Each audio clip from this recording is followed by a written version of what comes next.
Hello there, my name's Mark and these are my Dice Tales, and I've been playing The Elder Scrolls Call to Arms by Modiphius Games.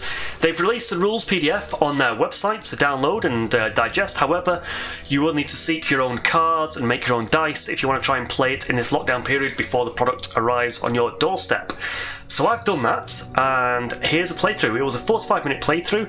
It was the fourth Delve mission, the first mission in the 3-mission campaign for delving, and it's called the Standing Stone, in which you have to find a standing stone in the centre of the board. It says don't put any terrain within 6 inches of it. I think I have a few sort of overlapping on the edges, and then there are adversaries which are guarding 2 treasures, and then more will spawn on from the corners. Now, it just says from the corners. It doesn't mention coming from your starting position. I assumed not the starting position and just other corners.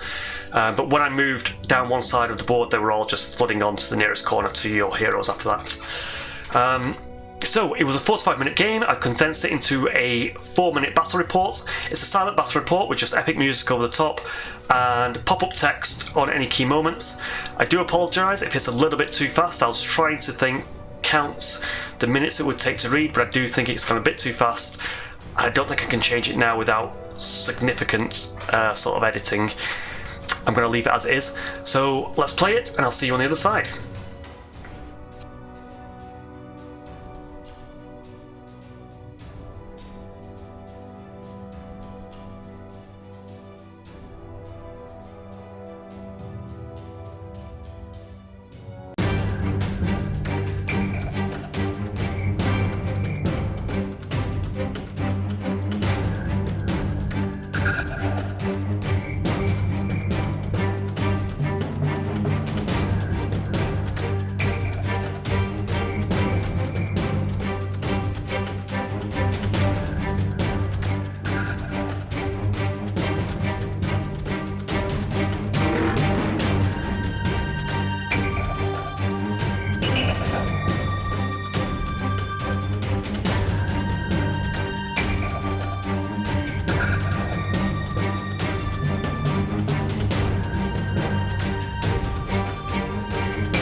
Hello, welcome back. So how did you find that? I personally think it was a bit too fast, and I'll try and slow it down next time, but let me know in the comments below how you found it. If you were pausing it maybe, did that get you there? So, the main things is remembering the reactions. Now in other games, when I've forgotten ongoing effects, I've ended up making Femo characters. It was specifically Lord of the Rings, the LCG.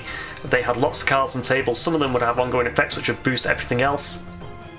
So I ended up using some Fimo and some crafting, made little models of things like shadow tokens and Eyes of Sauron, and then I could put those on top of decks of cards and on top of cards that were out in play, and they would give me a visual reminder saying, that's got something going on, remember to do it.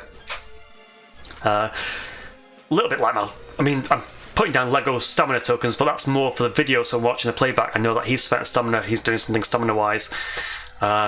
And so you can possibly see it better in the video as well. So there is that, remembering reactions. Now, bringing more tokens onto the board in a war game is probably not the best idea, but possibly also when I've got the physical product and I've got the cards there and they're looking prettier than some of my notes at the moment, that might also be a reminder for me. The other thing was the enemy AI. When I started having hidden characters, that really threw me.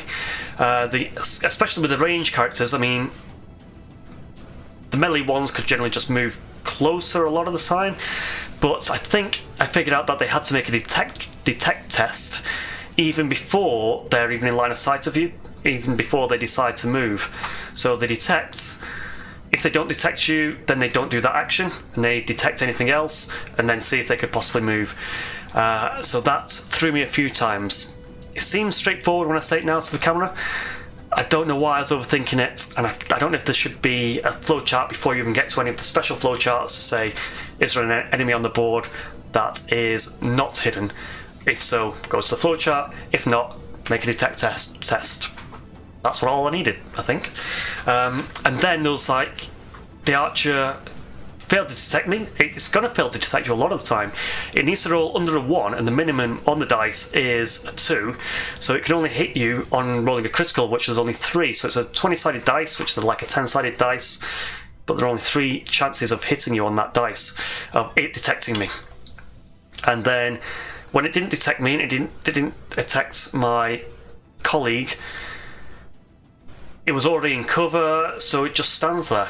And yeah, that threw me. I don't know if there's going to be like a guard mechanic where it will wander around in a circle or something, or wander from token to token.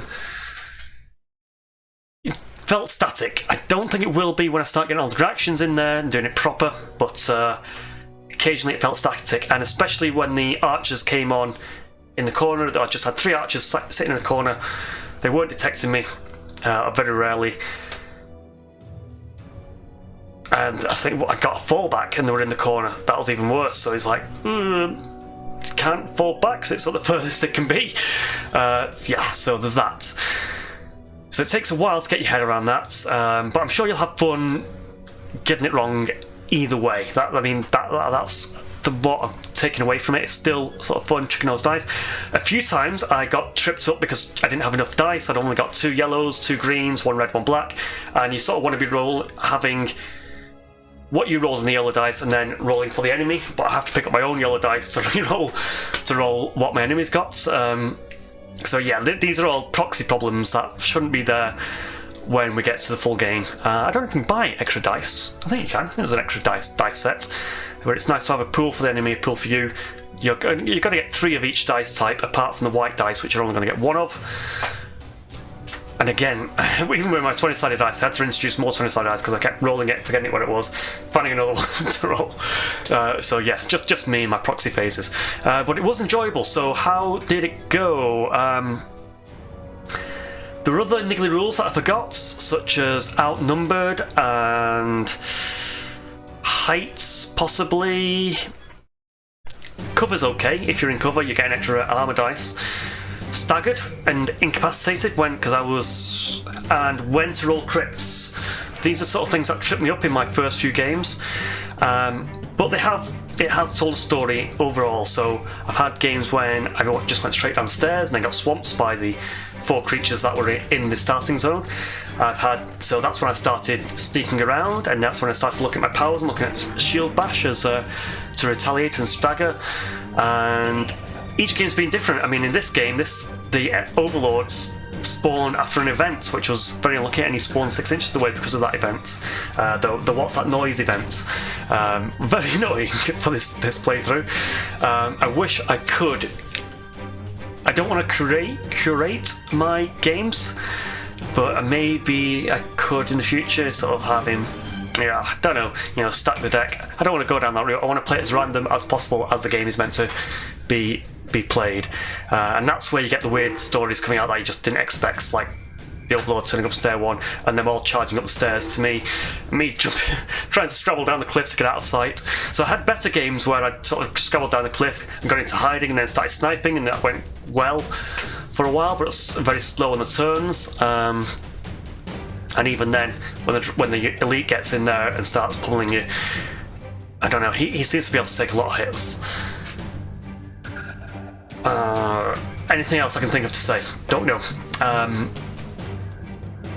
No, I'm looking forward to it. I think I might shelve it for now. I might shelve it for the products to come.